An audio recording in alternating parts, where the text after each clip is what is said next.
Alissia, and we're here in New York City at the Spaceship, my studio. I'm a producer, bass player, DJ. What's up, everybody? Hey, there we go. I just want to get started first with your origins, like where are you from, where you grew up, and kind of walk me through that until how you made it over to New York. European mix, I would say. Okay. Moved around a lot. Mainly grew up in Italy, in Milan, where the food is good. And moved to Boston first 8 years ago, and then I moved to New York. How old were you when you moved from Europe? I was like 18. Oh, you were? Yeah. And what made you, did you come by yourself? Like, what was that story like? What made you decide to do it, and how did that manifest? Happened. Well, I received a scholarship for Berklee, so I didn't question twice about moving to Boston, but I mean, I've always like done trips by myself. Like I like to like be independent and kind of do my thing. I've traveled a lot, like I said. So it was not a huge like thing, but it was still, you know, I still came by myself, but I was really like hungry to just like meet people and kind of have a new perspective of things. And I've always wanted to like go to the US to like do music in general, because like that's where, yeah, that's kind of like where it's at. What did you go to Berklee for? I did a lot. I'm the kind of person who like geeks out, nerds out a lot in different things and just want to learn everything. So originally I went there, well, I did like bass performance. Then I went into like more so like composition, and then I ended up doing MP&E, which is music production engineering.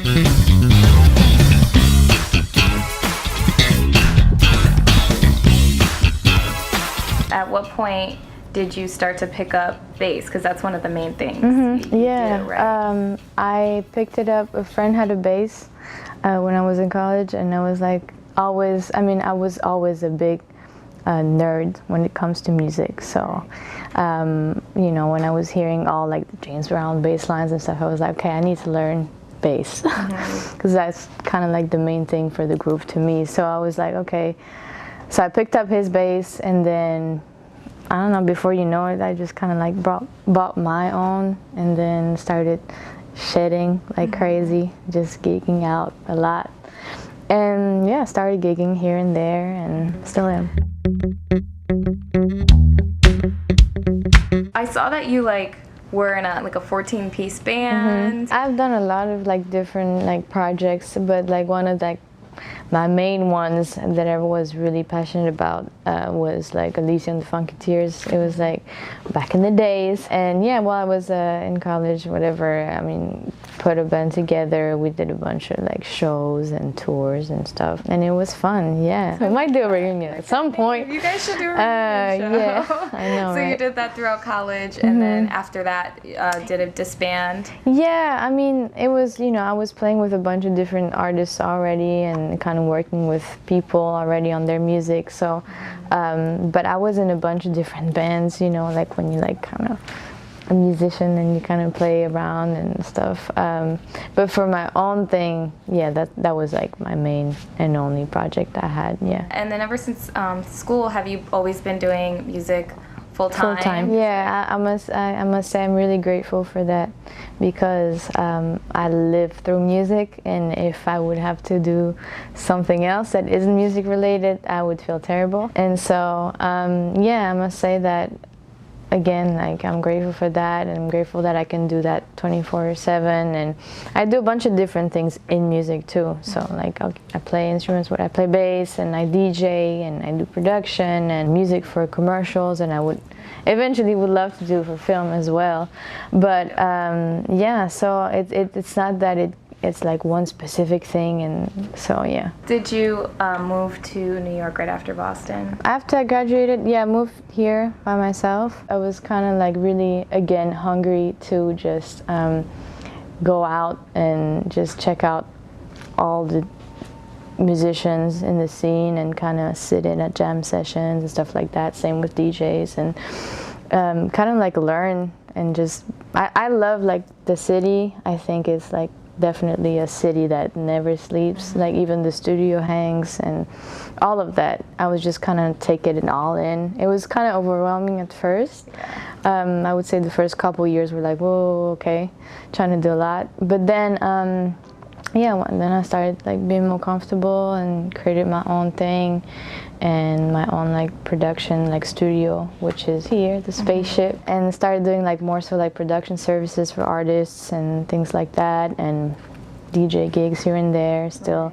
And about DJing, like I love to do like, you know, I do a lot of like funk and disco, like old school set, which is like my passion, where my heart is. I also love like all the commercial stuff and hip hop and whatever it's on the radio.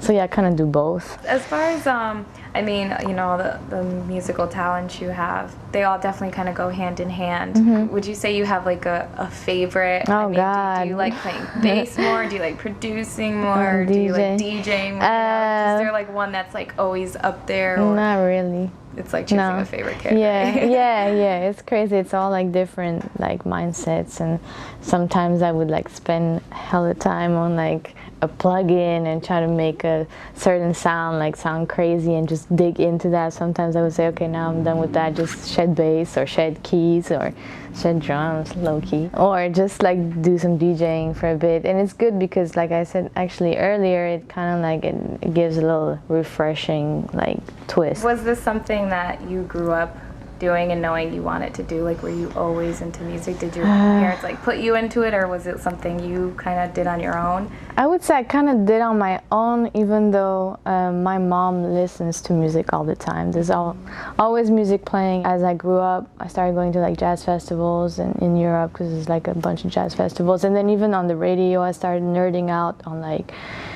a lot of hip hop and like funk, and like started to dig from that period on backwards instead of like checking out what's like out there on the radio. So I started like nerding out on like old school music and like kind of stuff like that, and that's how I kind of got into it. What about that genre of music like makes you gravitate towards it? I think, you know, for each person it might be different, but for me, like, it's just the way it makes you feel whenever you hear it. It's a feel good.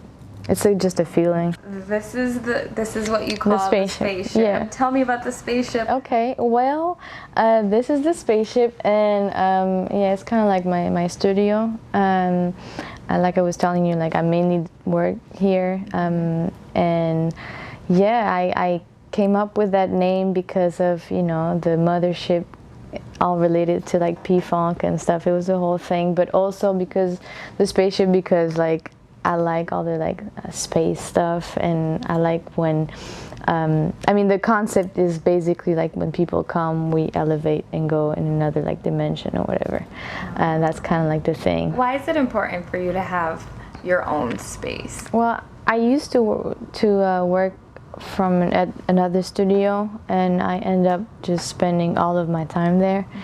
And so, and I had a lot of like gear and stuff, so, and this is not all of it here, like I have a back room full of stuff.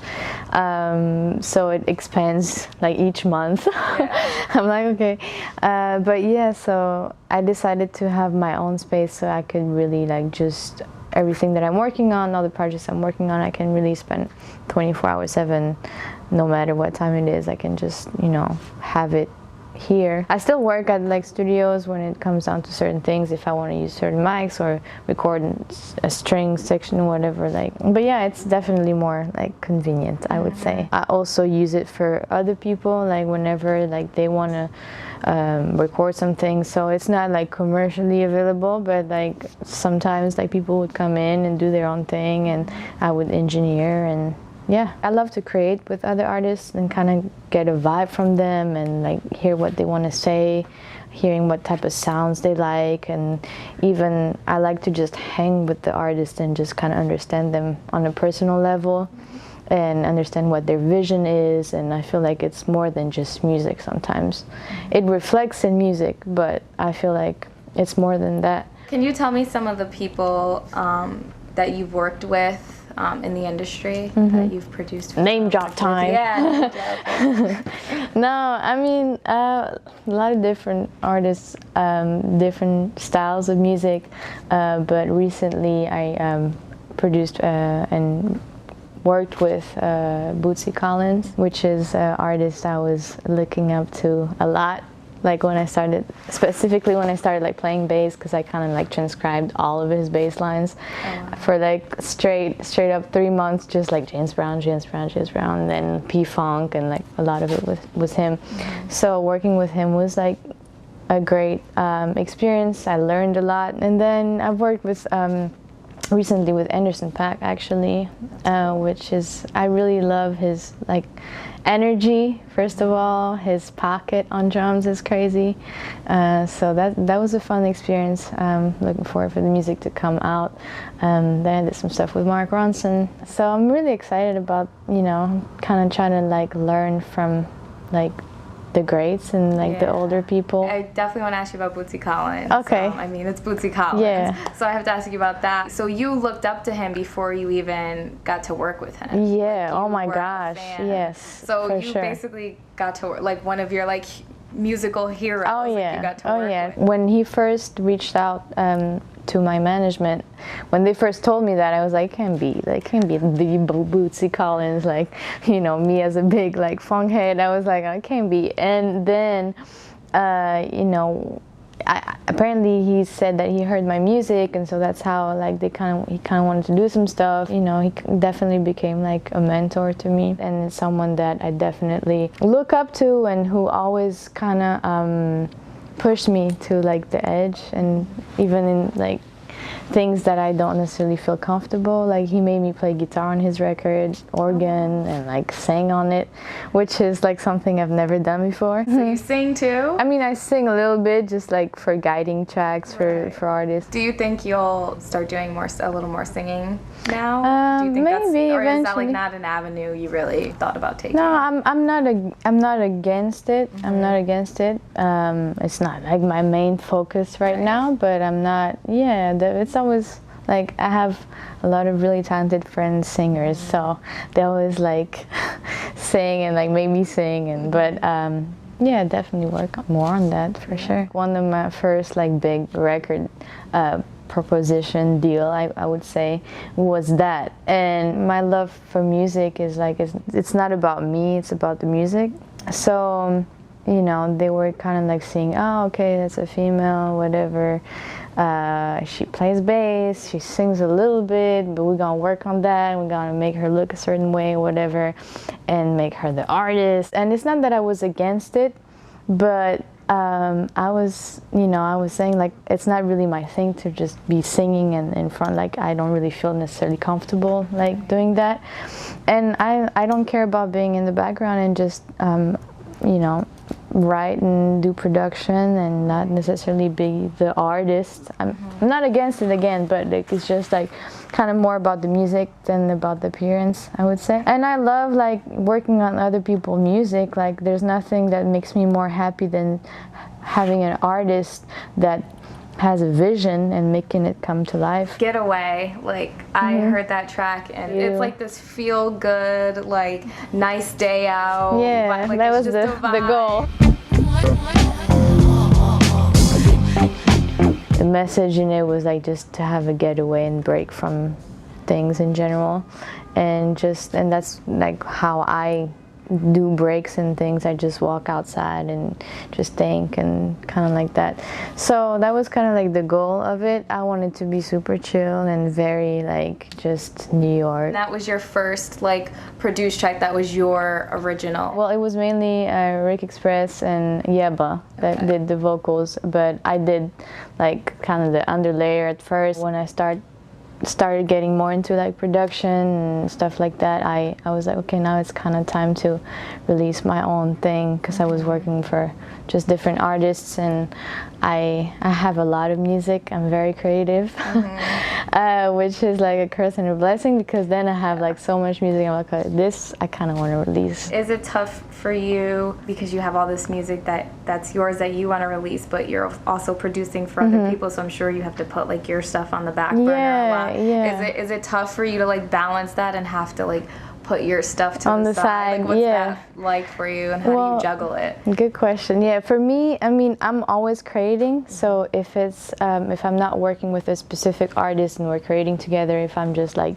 doing beats or whatever and then sending them over, I just like create content. I just feel the need to do so because my passion for music, obviously. So I basically just create, and whenever it's like, oh, okay, I kind of like, or this song could be cool for this artist or this artist. Sometimes I feel like, okay, I kind of just want to release that under my name. Right. And it's cool to do both. I don't really. Will you be like releasing a lot more of your stuff? Definitely, as time goes on? yeah. Like, can we expect to for hear sure. more tracks from you? I have like a couple like singles I'm gonna release soon. Just waiting on the right feature. But yeah, whatever music feels good. If people respond well to it, that's like ultimately the goal. Get away, get away.